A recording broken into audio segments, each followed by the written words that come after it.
Hello to all Earth citizens and welcome to my Conscious Coaching Podcast. This is Dr. Kianush, founder and creative director of MCCG. My Conscious Coaching Group is a non-political, non-religious 501c3 coaching nonprofit with initiatives in healthcare, leadership, and education with focus on emotional and spiritual intelligence. Our vision is to raise self and global awareness for a conscious mind through education and application of EQ and SQ, and our mission is to connect, collaborate, and partner with hospitals, academics, colleges, and medical schools and organizations to embrace growth, self-healing, and self-coaching to achieve well-being and peak performance of individuals and the team as a one connected whole. Today, our special and new friend and guest speaker is Dr. Robert Koppes. Robert is a scientist and retired financier, earned his Doctor of Philosophy from University of Groningen, and currently lives in Amsterdam, Netherlands. He is author of Impressions of Near-Death Experience, and he has studied NDEs for decades and has lectured on this topic in the US and Europe. He considers his recent book also his best work on NDEs because of the wealth of quotes from experiencers, which in his opinion are the best tutors in life. I know Robert from International Association of Near-Death Studies, which we call it IANS, where we both have served this community as our passion and calling. Hello, Robert. Welcome to MCCG Podcast, and thank you for being here today. Hi, Kanush, and thank you for having me on your show. It's very nice to be here with you. It's a pleasure to have you, Robert. I always ask this question, from our guest speakers, how do you like the world to know you? Because I believe the bio doesn't cover it all. And sometimes, we need something more personal from our speakers so we can remember them by it. Yeah. Well, you said I studied in Groningen. I'm an economist. That's true. And this shows you that even economists can be spiritually oriented or interested in subjects like near-death experiences. That's correct. That's correct. So that's a very blessing to have you here today with us, and not talking about the finances, but maybe about the other, numbers and critical points in life. You Absolutely. you have this wonderful book, so the impressions of near-death experience. So tell us a little bit about your book and why do you call it impressions? Ah, now, what I thought of is writing a book with a lot of quotes in it from NDEs, from Hmm. people who've had a near-death experience. Because if you look at a building, you only look at the front side. You don't see the back side, you don't see the sides, you don't see the interior. If you want to do that, you need to have more points of view. Same with near-death experiences. If you want to understand a near-death experience, you need to have more points of view, more quotes, more views from people who've had such an experience. And that's what I wanted to do in my book. I have hundreds of quotes of more than 100 NDEs. And when the people read through them, I think they will get a good impression of what an NDE is. No one will be able to really tell you what exactly an NDE is because that's impossible. But if you have a lot of quotes, you get your impression of what it is. Yeah, some ideas close to the reality of it. How long did it take you to write this book, Robert?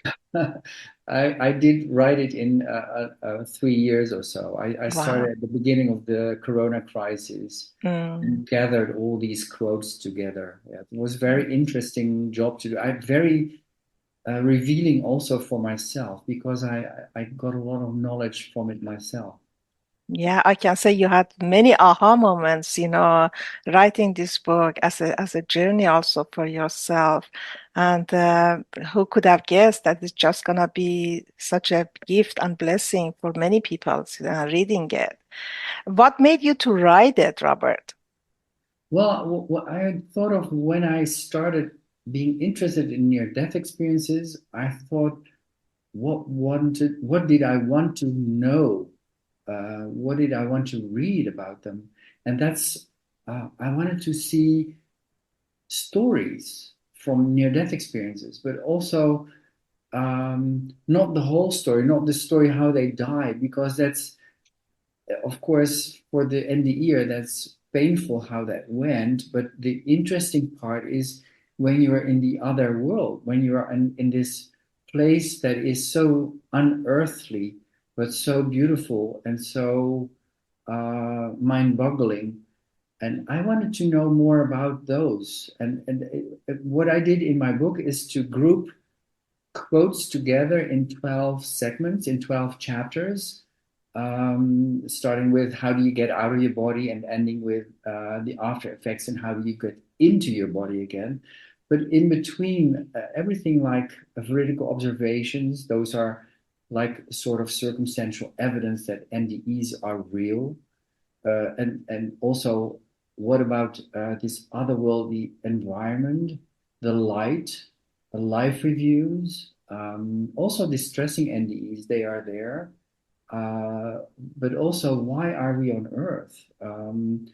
And things like that. So all these 12 chapters, there's quotes grouped together so people can get their impression of what it is and come to their own conclusion. I don't have to tell people what to conclude. They can conclude themselves when they read through all these passages, all these quotes. Yeah, very interesting. And you brought up very, touching point that, I mean, although it's painful, I mean, that the way that everyone that has their story has had their NDE, but the important part also is how they lived after that and through Yeah, the experience and what they did yeah, with it. Because as we know, the NDE, the experience by itself is just a fraction of what is happening in the journey of these people's life, and how it transformed them and what they do with it and how it changes them. So it's just that's what the stays with them, and the real story is there. Which one of these quotes that interviews that you have done has touched you the most? that's a difficult question. You know, Yeah, I know.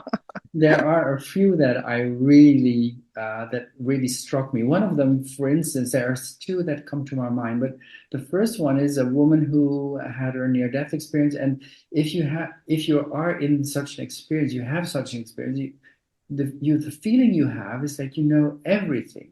It Hmm. is all the knowledge is there for you. You understand life. You understand why we are need to go to the other side. When we die, you understand everything. But Yeah. she had to go back again to her body because she had it was told to her, and that's typically done to many NDEs, it's not your time. You need to go back. Hmm. So she knew she had to go back, and she wanted to go back because she had a child to look after. Hmm. And then she thought, how can I remember all that knowledge? I know that I will lose it, all that knowledge, but I want to remember it and I will put it in one sentence that says it all.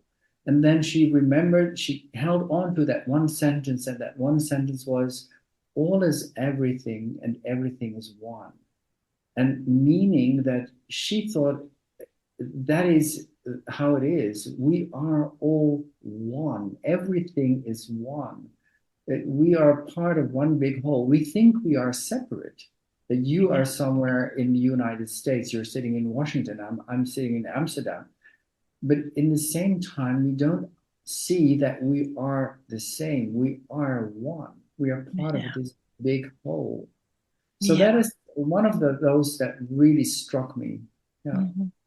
Yeah, I really relate to that because I'm an experiencer myself. I have had NDE and out-of-body experience, near-death experience, and shared-death experience as well. So, and as you mentioned, the coming back to the body is not a comfortable, feeling. The It's coming back, horrible. it is, yeah. So with I had twice out-of-body experience in my childhood actually, and with the NDEs. I was an adult, so I was in my 30s when I had in my NDEs, and all experience of coming to the body wasn't pleasant. But the No. other thing, the difference between me and your a story that the quote that you are talking about is just, I didn't want to come back. And I was even mad of my husband that was calling me, my name. And because I came back, because I wanted to see that what he wants from me. So I got permission. Can I just go 1 second, see what my husband is, Yeah, why is yeah, he yeah. calling And me? then you're So back. Suddenly you're back again. Yeah. yeah, and you're back. I was back again. And mad of him. Why did he call me? I wanted to stay there. It was just, as you mentioned, all the knowledge was there, all the information, all the Yes. love was there, and my home was there. That was the reality. And this life wasn't. And so that the interesting part, you referred to the knowledge, and that was true. I knew everything. I didn't, the answers to all my questions were there. And, but when I came back, as you mentioned, I kind of not forgot it, but they were just being kept there.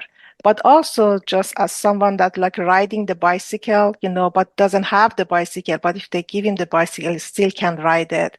So I knew how riding the bicycle is. So the feeling was with me and the answer was with me, that love is the answer. So, and I Yes. tried to stick to answers. So no matter what happens in life, I'm gonna just stick to do my best to have a love response. So, and that has been actually the motto of my coaching practice as well. So, and I always talk with my clients when we are having a conversation, what do you think love is gonna do? And that was, the souvenir that I brought with myself.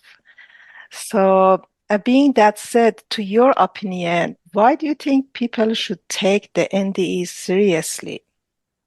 Oh, there's, what I understand from NDEs is that there is a lot of hope in it. As you said just before that it's actually the other side is your home. That's where you belong. That's where you go to. That's Mhm. what I hear from so many NDEs, and that's one of the most important things that this earth place is not our home. We're just here for temporary time, um, and life, a death is not the end. That's the other thing that's very important. And what I think is important for people to take NDEs serious. It will, if you understand what they are, it will improve your life. It will enhance your life. You will feel better. Also, especially with the idea that it's a zero-sum game. What I do to you, I do to myself because we are one. And that is something you can find in life reviews where people see what they did to others as if they are those others. And that's people need to. It's important to listen to what I said there. It's if you if you do something to an other, you will feel it as if you are that other. You are that other for temporary time, Mhm. and then you can feel what it is what you did to those people. And that is what comes out of life reviews. Yeah, so you just read my mind. I just want to ask you, I said, now my next question, that some people had to have a life review. I didn't have it. So when I had my NDEs, or maybe I had it and it was just so quick, I don't know. I just remember I had two, like a screenshot of one, my internship in medical school. I was in the war, Iran-Iraq war, and then another scene. And it wasn't a review. It was just kind of remembrance, the most two critical events in my life. But you talk about the life reviews. But what do you think the life reviews effect, has on the people who have it? Well, life reviews are an NDE in itself is life changing, as you said before. Yeah. But a life review is so overwhelming because you can see what you did in your life. Some people were very young when they saw their life review, like this. What I know from one of the children that is in my book. But some people have a long life and they see everything they did during their life. But they see it from both points of view. So it's from your own point of view as the giver, so to speak, but also from the point of view of the receiver. So, and that is really. Let me give you an example. There's a Dutch woman who was very small after the war in the Netherlands, the Second World War, and the Netherlands were a war-torn country. Everything was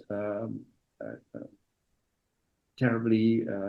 Was nothing there. There was no luxury goods, and she got some sweets from her mother to share with the children in school.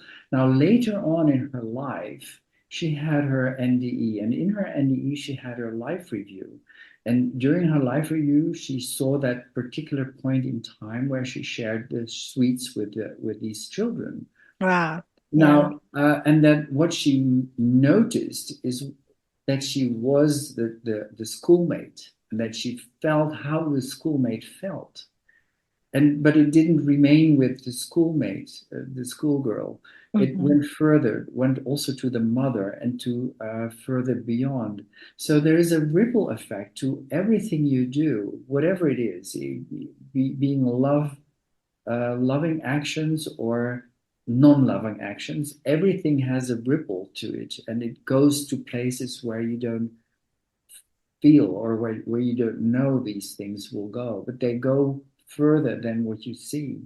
And the same school child had another school friend who had lice, and she said she asked me to help her because then there were no shampoos to get rid of those, and she had to do that manually. So, and then the NDE said to this school friend, "Oh, come on, let's go." And she said it in such a loud voice that everyone could hear that. And in her life review, she saw that particular moment and she felt how it was like stabbing into the heart of the school friend. She was the school friend and she felt what it was to receive those remarks. And the interesting point here was what she said is that that was in itself was horrible. It felt terrible, but that was not the most terrible thing from this experience. The most terrible thing from that experience was that she saw that she had options. She had several options. And the other options would have given much more love and light into the world. And she missed out on those. And that really felt horrible. That felt painful.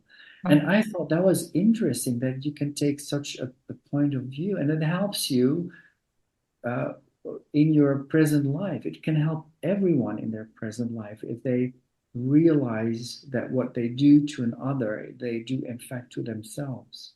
Yeah, it is true. And I mean, it's the system, it's the whole ecosystem of the souls, as we all are one Yeah, giant, soul.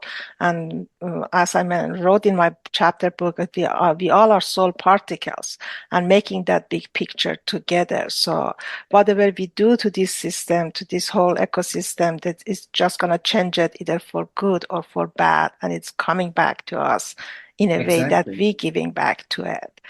And what do you think is the relationship between the NDE or NDEers and the leadership? So I'm recently very drawn to this, making observations that how the NDE or NDEers have shifted, in a way to philanthropy, as we know. I myself am an example of it, and I've seen, many other physicians, leaders, that how their life has changed and what kind of a leader they have become. What do you think about that? Leadership and NDEs, that's interesting to see. I've been working for the Dutch Central Bank, and I've been working for people who were manager and they had big egos. And I think in corporates in the US or doesn't matter where, in Europe, anywhere, there are people with big egos. But what you learn from an NDE is that your ego is not important. The fact that we are one, that you are very closely interconnected with everyone, so also with the people that work for you, is standing out from an NDE. So if leaders would understand that, would know that they are one with everyone, but also with the people they work for, and with the people that are in the market, they will probably change their actions. They would work more together with the people that work for them. Mm-hmm. And the point is that you should realize that you are not your ego. You are divine. Everyone is divine. And the thing is that you need to express your divinity. I think that's one of the things that I got out of NDEs. We are divine. I'm divine. You are divine. But we need to express that divinity. And we Mm-hmm. can do that through leadership. And leadership in a sense of cooperation with others, to get to a very to something good, uh, that's not subtracting from the world, but is adding to the world. I Mm-hmm. think those things are important, but we're not there yet. I think it's. I hope that NDEs might show the way in the sense that we are one. That's an important message, according to me. Yeah, I do believe that the NDEs are change maker too, and are agent of the universe somehow, some way, if they find, their calling. For me, as that took me a decade, a couple of years, I ignored the message. I thought that is something that is just gonna fade away until I started doing my own research, and I found out about the experience, and that was as real as I'm feeling it now, and I wasn't the only one. And the other point that you brought up is just about the Indian leadership, is just the connection. So I do believe that NDEs has this gift of feeling that they are connected to the bigger whole. They are connected to that source. I mean, Absolutely. yeah, you and I don't use the word God. We call it universe, or I don't know, Yes. this the source, but yeah, the The NDEs, word God is always kind of, people think of religious context, like this man with a beard or whatever, but yeah. it's not that way. It's different. Yeah. Spirituality is different from religion, but I mean, we Absolutely. all believe in a source of an intelligent source. So I mean, the religions call it God. I mean, that's to their way of understanding it. I mean, in our world, we call it, the source or the universe. Yeah. And what I meant was the connection that the NDEs had with that source, and they bring that connection and that love with them and within them as a gift that I feel responsible. I have to share it with the world. So that's one of the reason I have launched this nonprofit, and I'm doing this podcast. So to share this gift, to share this love, to share this connection and calling with the world by talking with people like you, just that as a source of, my calling and my mission, or the passion or connection that I had and have still with that source. And I believe the Yeah. leaders, and as you mentioned, either they had the NDEs or they don't have an NDEs. This connection is a very important part of a successful leadership as well, that how they can be connected with their higher self, with that source, and how they can be connected with the people who they are working with for, or they are working with. So that's I But that think. applies to everyone. Everyone has that connection with the divine, with the universe. Hmm.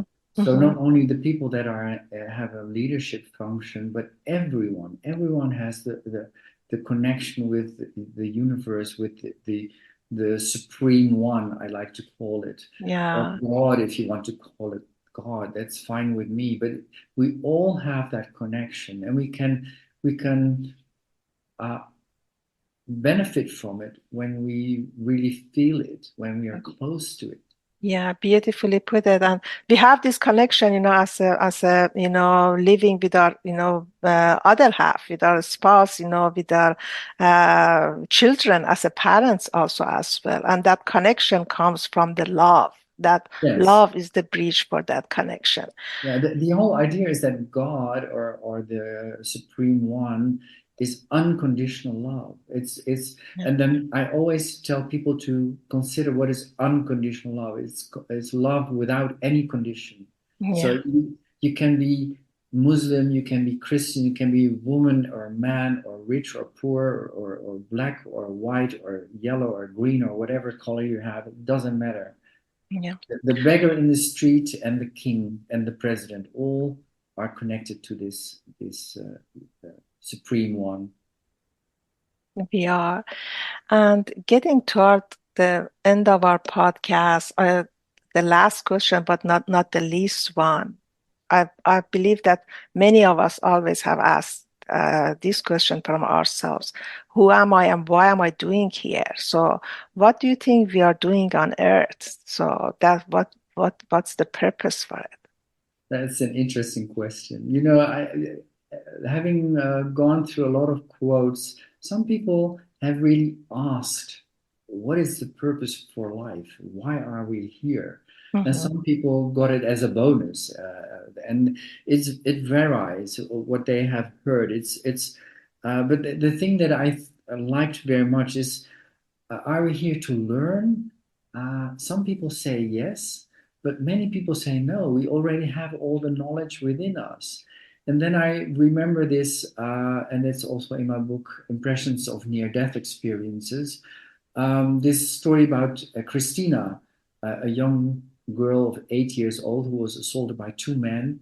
They tried Yeah. to drown her, and she had her NDE. She survived because her father rescued her.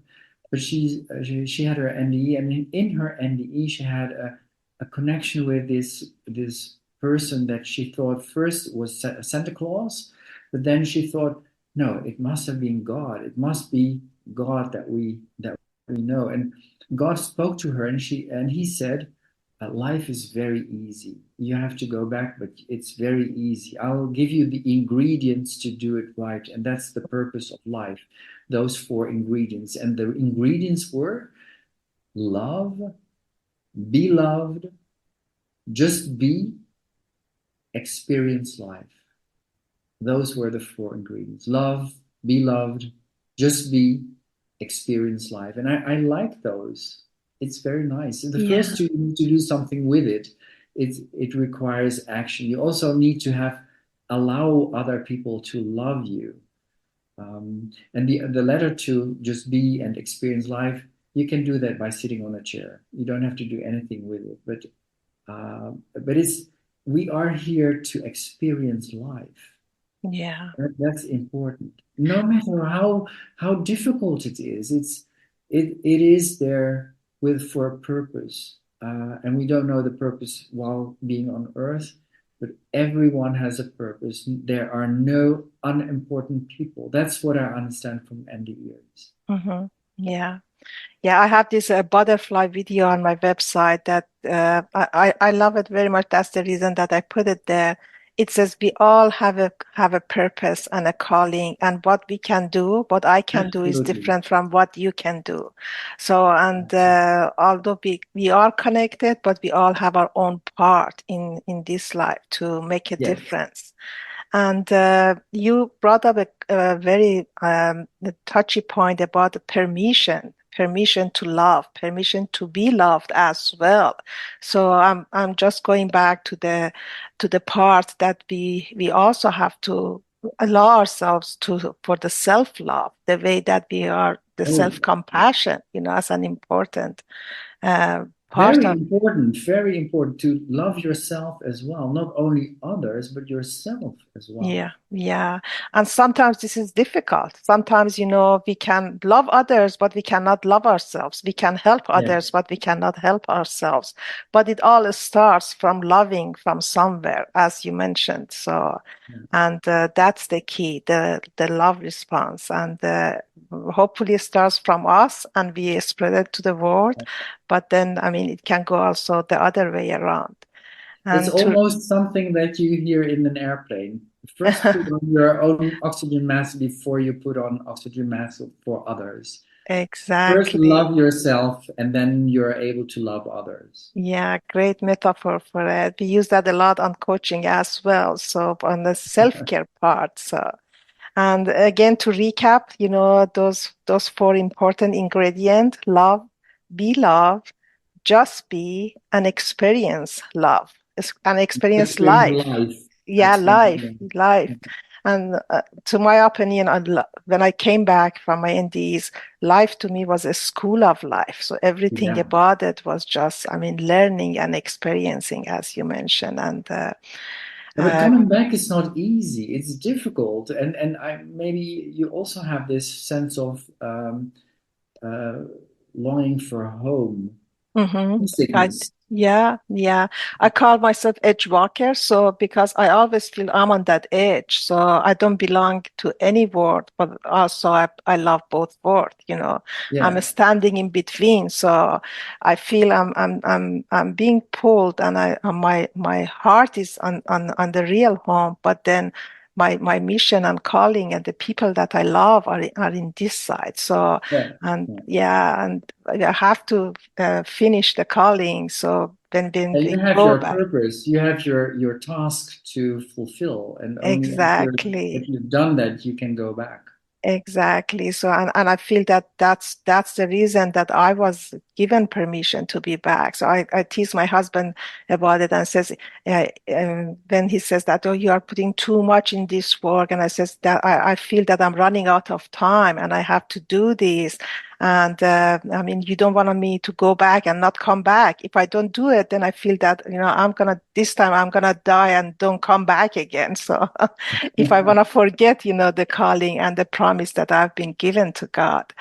And being that said, how our listener can buy your book or, I mean, know more about what you are doing or get connected with you? Oh, people can buy my book at Amazon. It's in Amazon, but they can also access my website, which Mhm, is www and then Bob Copus.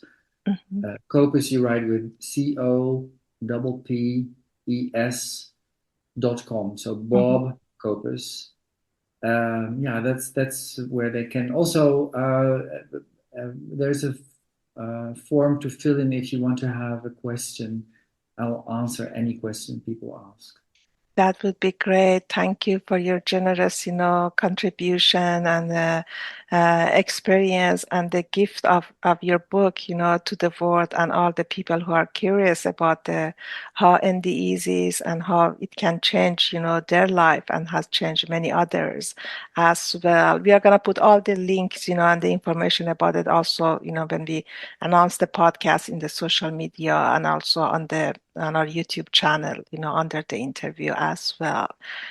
But You. it's very close to the holiday time, so then we appreciate you and wish you a magical holiday